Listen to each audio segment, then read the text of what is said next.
Welcome to online training for call center or PAC access using the AEHR electronic medical record system. During this course, you will learn basic functionality and navigation for your role, including call processing and tasking. To begin, we must first log into the system.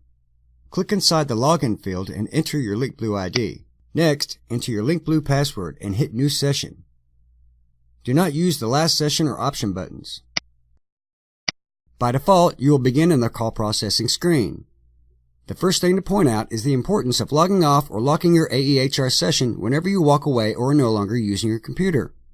HIPAA law requires it, and patient confidentiality concerns should be at the highest priority when working with medical records. Click Log Off or Lock by clicking Lock. You simply re-enter your password and click Resume to return to AEHR.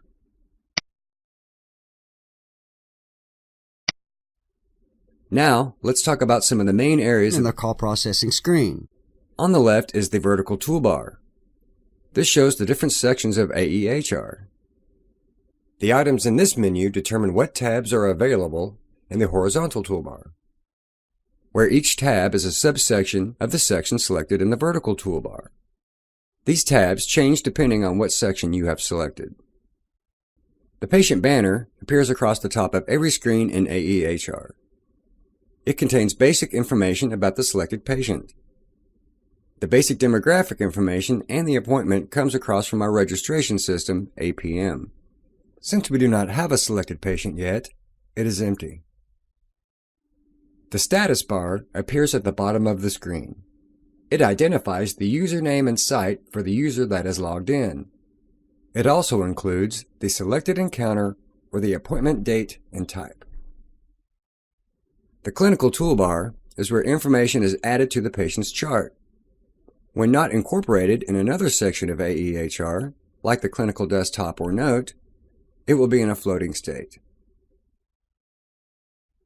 To hide, simply click the X or click Tools.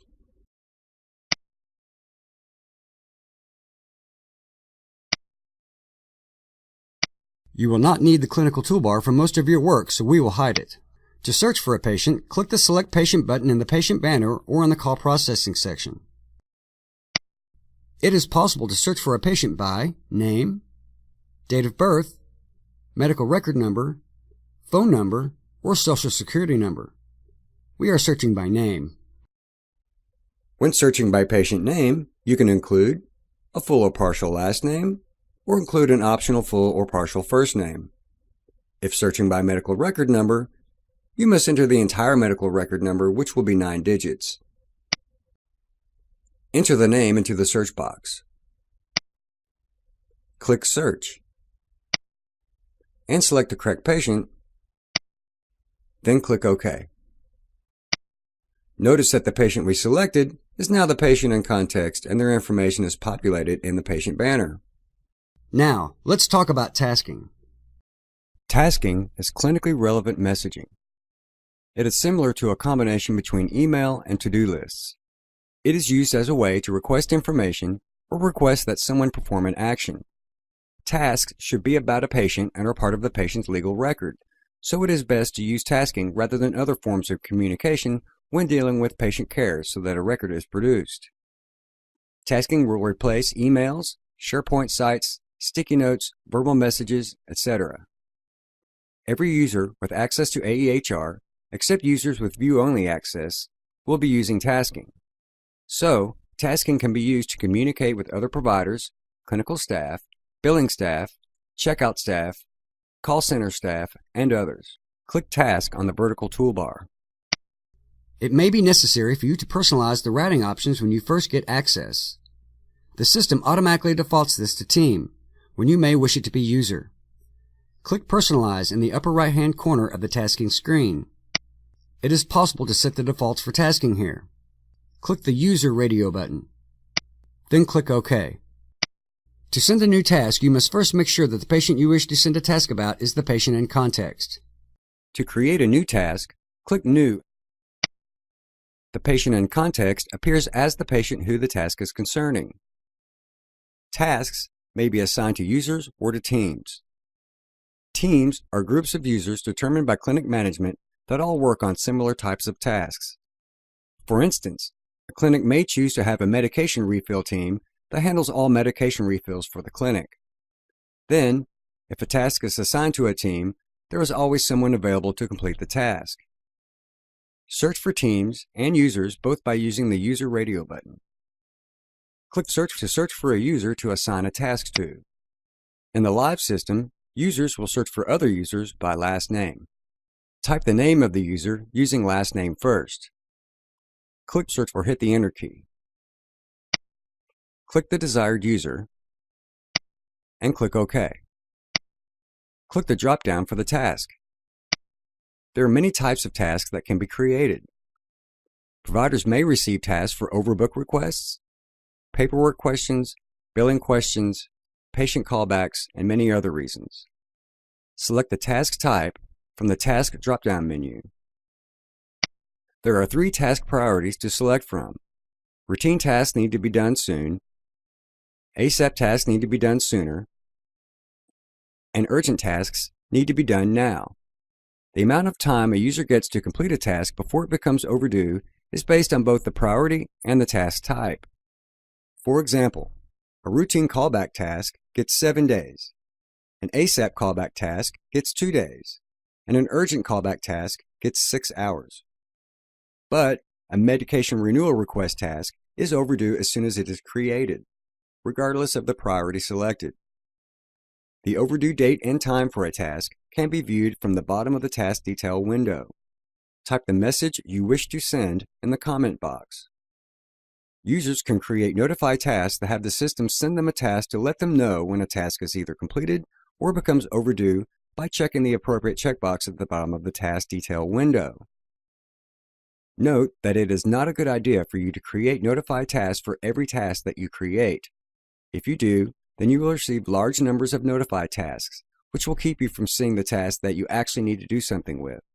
However, it is a helpful tool to use in some instances where you really need to know when the task is completed or overdue. Click OK.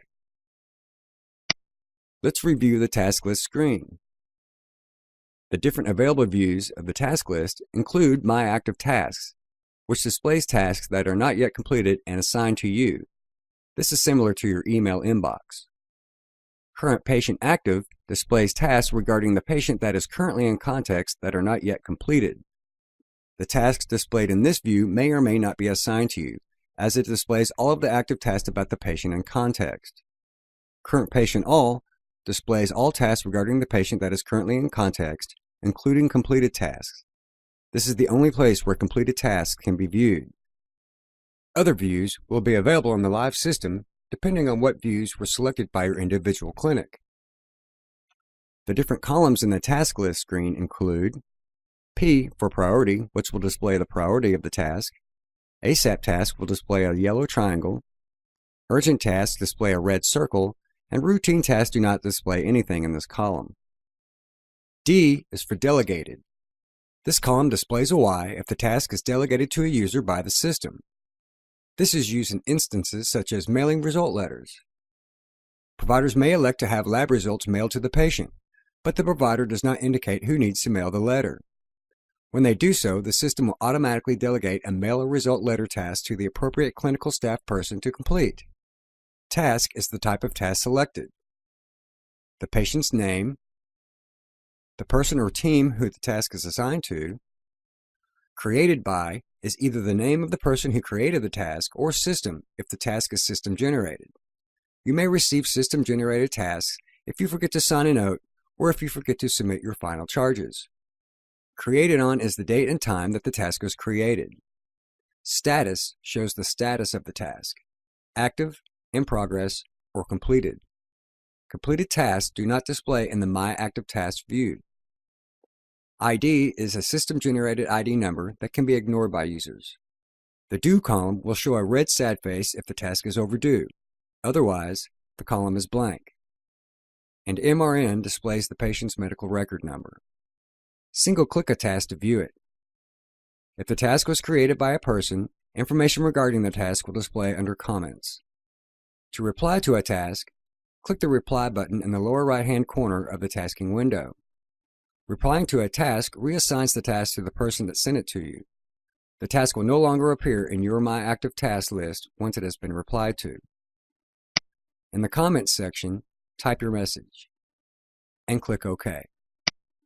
You can document on a task without reassigning it. This is helpful for things like documenting that you tried to call a patient and they didn't answer, so you'll try back later. It is also helpful for documenting what you did before completing a task. To do this, click the Details button in the lower right-hand corner of the tasking window.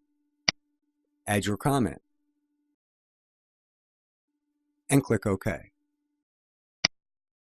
There are two ways to complete a task. To simply complete a task, you can click Done. You may copy a task to a note if a task contains information that needs to be documented as part of a note within the patient's chart for easy future reference. Your role does not allow you to use Copy to Note. If the task has relevant medical information that needs to be added to the patient's chart, you will need to ask someone with the proper access to copy the task to note for you. This can be done by reassigning the task to the user once you have coordinated with them to do this. Call processing will allow you to document a phone call and route the message as a task. Click Call Process on the vertical toolbar. The first time that you log into the system, it is important that you set up the call processing screen so that the screen is most effective. Click Personalize in the upper right-hand corner of the screen. Check all three checkboxes. Select the User Radio button. You may need to clear the user field. Click OK. Click the Select Patient button to search for and select the patient that the phone call is regarding. If you do not do this step, the system will use the patient in context as the patient that the call is about. If the patient is the caller, check the Patient as Caller checkbox. This will automatically fill in the caller, relation, and phone number boxes for you using the phone number that was listed in APM for the patient. Please note that the phone number can be changed for this call documentation, but it will not change the number on file for the patient in APM. If the patient is not the caller, manually type the caller's name, relationship to the patient, and phone number. If not personalized as described earlier, select the radio button to the left of User in the Route To field. Click the magnifying glass icon to search for the user or team that you wish to send the task to. Enter the name of the person you wish to send the task to and click OK. Select the reason for call from the drop-down menu. Enter information about the call into the Comments field. To route the task to the user you selected, click the Copy to Task button. If needed, you may change the task priority or other selections before sending. Click OK.